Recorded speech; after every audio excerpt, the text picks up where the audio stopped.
गौस उर्से कादरी फैजान शम्स मारहरा फैजान शम्स मारहरा। सुभान अल्लाह। और ये बड़े मजे की बात है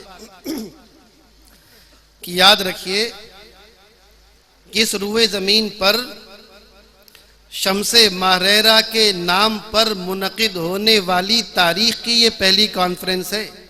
वाह।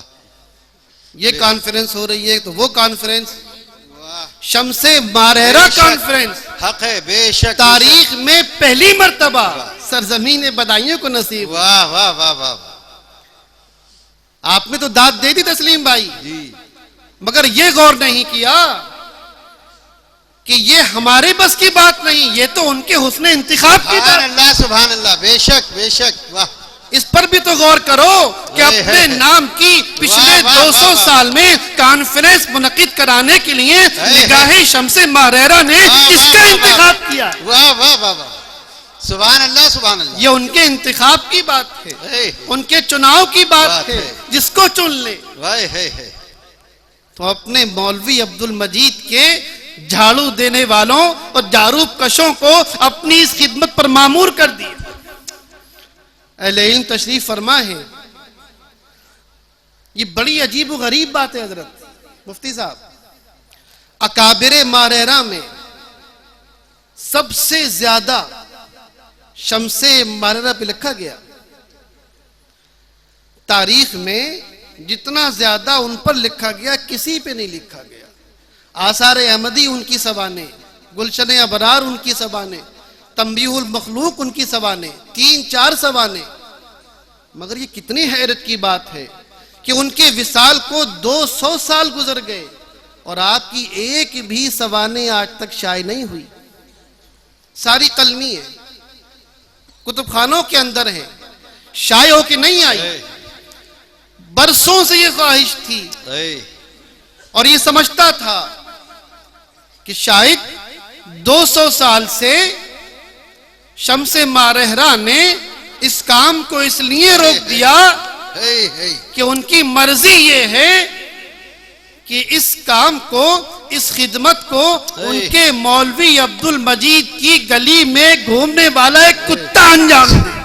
नारे तकबीर, नारे रिसालत, नारे गौस हजरत शेख साहब। वाह वाह वाह। ये उनके करम की बात है कि पिछले 200 साल में हुजूर शम्से मारहरा की पहली मतबूआ सवाने उन्होंने अपने इस गुलाम दर गुलाम से लिखवा ली।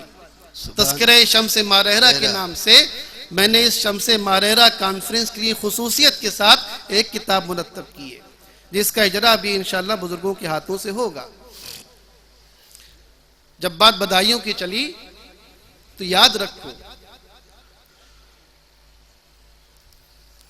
बदायूं खाली शोहदा की सरजमीन नहीं है, खाली औलिया की सरजमीन नहीं है। मदीनतुल औलिया तो तारीख में कहा जाता है, मदीनतुल उलमा भी है। बेशक। और मदीनतुल उलमा भी ऐसी कि मेरे नाकिस मुतालिक की हद तक जितनी तारीख मैंने पढ़ी है, आपको मालूम होगा कि जब हिंदुस्तान में मौलाना यासीन साहब तशरीफ फरमा है, ये इस सब्जेक्ट की अथॉरिटी है इस मौजू पर। हिंदुस्तान में जब बदअकीदगी का फितना शुरू हुआ और मुसलमानों के इश्क़ रसूल और नामूस रिसालत को चैलेंज किया जाने लगा, और जो शख्स इस काम के लिए दिल्ली के सरजमीन पर खड़ा हुआ, उलमा तशरीफ फरमा है, ये जानते हैं, मैं इन लोगों को बता रहा हूं कि उसकी अपनी जिंदगी में, बाद में तो लोगों ने बहुत कुछ लिखा, इस्माइल देहलवी की अपनी जिंदगी में उसके रद में सिर्फ 4 किताबें लिखी गई। जिम्मेदार हूं इस बात का। इस्माइल देहलवी की जिंदगी में उसके रद में सिर्फ 4 किताबें लिखी गई हैं, नाम लेकर रद, तक़वीयतुल ईमान के रद में। एक किताब तो खुद उसके खानदान के एक बुजुर्ग की है, एक किताब अल्लामा फजल खैराबादी की है, दूसरी भी उसी खानदान के एक बुजुर्ग की है, और कादरियों मजीदियों, वाह। इस बात को अपने सर का ताज बना कर ले वाह, जाओ वाह, कि वाह, उसकी वाह, जिंदगी में उसके रूबरू उसका रद्द करने वाला और कोई नहीं, वही जात गिरामी है वाह, कि वाह, जिसके ऊपर जात गिरामी। सुभान अल्लाह, सुभान अल्लाह। आपने किताब लिखी, और ये जब की बात है कि जब लोग जानते भी नहीं थे कि वहाबियत क्या होती है, नजदियत क्या होती है, बदअकीदगी क्या होती है, लोगों को पता भी नहीं था, नाम तक नहीं सुना था। इससे पता ये चलता है कि न सिर्फ बदायूं उस वक्त उस फितने से बाखबर था, बल्कि उस फितने से उम्मत को बचाने के लिए, उम्मत के अकीदों की हिफाजत के लिए उसने इंतजाम भी कर दिया। वाह वाह वाह भाई, सुभान अल्लाह, सुभान अल्लाह। पहली किताब हिदायतुल इस्लाम हुजूर शाह ऐनुल हक ने लिखी, नाम सैफुल जब्बार का मशहूर हो गया। पहली किताब तो ये, और ये उन 4 में से एक किताब है जो इस्माइल देहलवी की जिंदगी में लिखी गई। अजमत मुस्तफा बदायूं वालों के दिलों में डालने की पहली ईंट रख दी गई। वाह भाई, वाह वाह वाह वाह वाह। पहली ईंट अजमत मुस्तफा की हमारी कुलूब में डालने के लिए रख दी गई। कब? जब लोग ये जानते ही नहीं थे कि अजमत मुस्तफा को चैलेंज भी किया जा सकता है। वाह वाह वाह। जमाना आगे बढ़ा, उसी शाह ऐनुल हक के लखते जिगर, और आज ऐसा हसीन संगम है, कसम खुदा की। अभी इस पर एक नुक्ता याद आ गया। सैफुल्लाहिल मसलूल की तालीम और तरबियत फिरंगी महल में हुई और दस्तार बंदी रुदौली शरीफ में।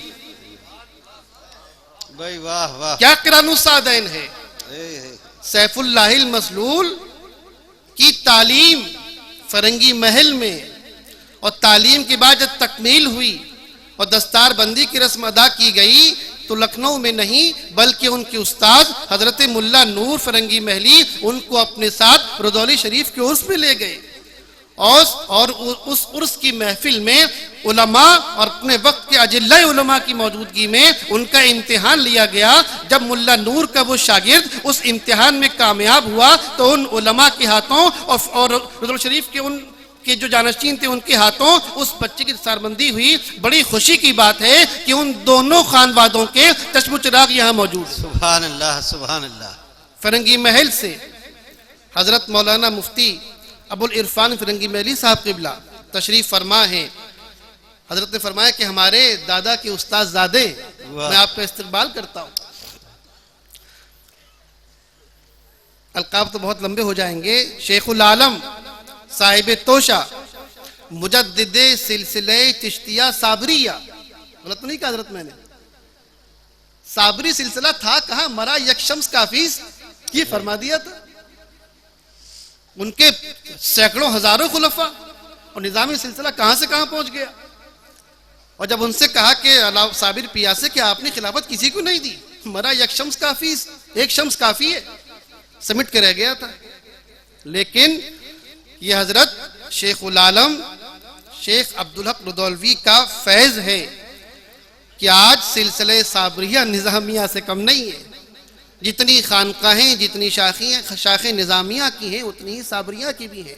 मैं इस्तकबाल करता हूँ हज़रत सैयद शाह अम्मार अहमद अहमदी नैयर मियाँ साहब क़िबला का कि वो उस खानकाह से तशरीफ़ लाए हैं कि जिस खानकाह के उर्स में सैफुल्लाहिल मसलूल दस्तारबंदी हुई। सुभान अल्लाह। बच्चा बड़ा हुआ, कलम हाथ में लिया,